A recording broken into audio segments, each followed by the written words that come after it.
हामी नेपालीहरू धेरै भाग्यमानी मान्छे रहेछौँ क्या। किन कसरी भने नि म तपाईँलाई भन्छु। अ, यो हाम्रो देश धेरै विकास भयो क्या। पहिले पहिले राजा मन्त्रीहरूले यो देशलाई शमशान घाट जस्तो नर्क जस्तो बनाएको थियो क्या, बनाइसकेको थियो। अहिले आएर यो पछिल्लो 30-35 वर्ष 40 वर्षदेखि यता काङ्ग्रेस एमाले माओवादीको नेताहरूले यो हाम्रो देश स्वर्ग बनाइसक्यो नि हौ। देश विकास गरेर गरेर स्वर्ग बनाइसक्यो क्या, खपि नसक्नु भइसक्यौँ हामी। कुरा गरौँ सुरुमा चाहिँ काङ्ग्रेसको, होइन।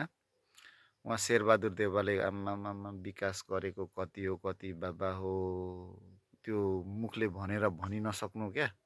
एक त उसको बोली पनि हल्याप्ल्याप्प गर्छ, बुझि नसक्नु। त्यही भएर पनि म सबै भन्नु सक्दिनँ उसले कति विकास गर्यो भनेर, होइन। गगन थापाको त झन् के कुरा गर्नु, उसलाई प्रधानमन्त्री हो नभएको मात्र हो, ऊ प्रधानमन्त्री भयो भने युवाहरूलाई, हामी जस्तो युवाहरूलाई वर्षको 1 लाख रुपियाँ चाहिँ बसी बसी भत्ता दिने अरे, होइन। उसको त हेर्नु बाँकी नै छ। अनि ऊ किर्तिपुरको डाँडामा हामी जस्तो युवाहरूलाई कस्तो अब सरर चिसो हावा खाँदै साथमा ल्यापटप चलाउँदै बसी बसी 4 लाख 5 लाखको जागिर खाने अवस्था बनाइसक्यो, होइन। काङ्ग्रेसी नेताहरू अरूहरू पनि त्यस्तै।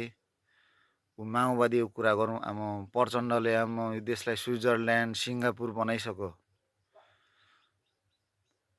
ऊ विकासमा, त्यो पनि 15-16 वर्ष अगाडि नै, होइन।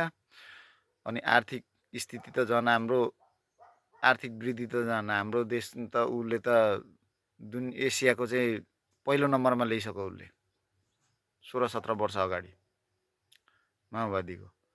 अनि केपीको भाइ, केपीको त झन् के कुरा गर्नु बाबा, विकास गरेर गनेर गनि नसक्नु जानु।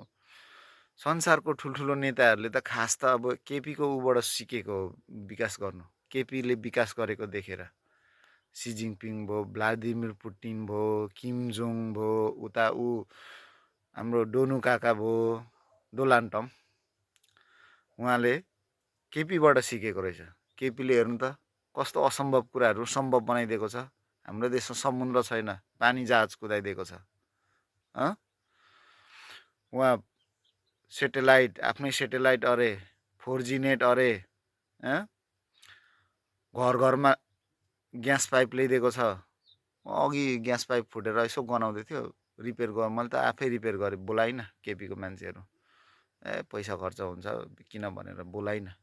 यहाँ अहिले राति अँधेरो भएर मात्र हो कि, नत्र म तपाईँहरूलाई म देखाइदिन्थेँ त्यस्तो घर घरमा ग्यासको पाइप, होइन। आम्मा जन्तु भ्यू टावर त कति हो कति बाबा, उसले बनाएको भ्यू टावरहरू। अनि त्यो दमकको भ्यू टावरमा त झन् आमा युरोप अमेरिकातिरको मान्छेहरू कति आउँदो रहेछ, मान्छेहरू $100 तिर्दो रहेछ नि हौ एकचोटि घुमेको हेरेको बाबा, तछाड मछाड हुँदो रहेछ।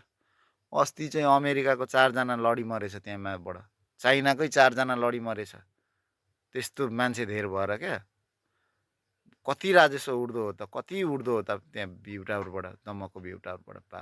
अनि केपीले देश विकास गरेको त अनि मुखले हातले लेखि नसक्नु, मुखले भनेर भन्न नसक्नु छ।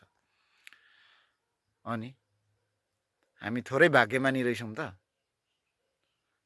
अब हामीले चाहेभन्दा बढी चाहिँ विकास भइसक्यो क्या, चाहेभन्दा बढी नै विकास भइसक्यो, थेक्नै नसक्ने विकास भइसक्यो। त्यही भएर हामीले धेरै भाग्यमानी रहेछौँ भन्छु। अब चाहिँ म के भन्छु भने, यो भयो, होइन, पुग्यो हामीलाई विकास, चाहेभन्दा बढी नै भइसक्यो विकास। अब तपाईँहरू चाहिँ तपाईँहरू अब यसो आराम गर्नुहोस्, बुढो हुनुभयो, होइन। काङ्ग्रेस एमाले आफ्नै पार्टीबाट बरु नयाँ युवाहरूलाई, भर्खरकोहरूलाई, राम्रो सोच विचार भएकोहरूलाई अगाडि बढाउनुहोस्। पिण्ड खाने उमेर भइसक्यो र पनि आफै कुर्सीको लोभ गरेर नबस्नुहोस्। अब तपाईँहरूको विकास धेरै भइसक्यो, हामीले थेक्नै सकिरहेछौँ। अनि कर उहाँ 230% पुगिसकेको छ करहरू, अनि त्यत्रो थिर्नु सकिँदैन नि त्यसरी। अनि त्यस्तो विकास गरेको। त्यही भएर म के भन्छु भने, मेरो सोच है, बाँकी मान्छेको आफ्नो सोच विचार हो। म चाहिँ अब भयो, तपाईँहरू भयो, बुढो हुनुभयो, तपाईँहरू आराम गर्नुहोस्, नयाँहरूलाई मौका दिनुहोस्, चान्स दिनुहोस् होइन। जसमा चाहिँ हर्क साम्पाङ, भालेन्सा, रवि लामिछाने भयो होइन, कुलमान घिसिङ भयो, उहाँहरूलाई चान्स दिनु। उहाँहरूले पनि त यसो अलिअलि देश विकास गरोस् अथवा नगरोस्, उहाँहरूलाई चान्स हेरौँ न। तपाईँहरूको देखासिकी गर्छ कि बा नराम्रो गर्छ कि बा राम्रो गर्छ कि बा हेरौँ न उसको। तपाईँहरूको मात्र कति हेर्नु हौ। अब मेरो सोचाइ चाहिँ हाम्रोलाई होइन, राम्रोलाई भोट दिने हो होइन, नयाँलाई होइन, पुरानोलाई होइन, नयाँलाई साथ दिने हो मेरो सोच। बाँकी तपाईँहरूको आफ्नो आफ्नो सोच विचार हो, आफ्नो आफ्नो इच्छा। हस् त, धन्यवाद।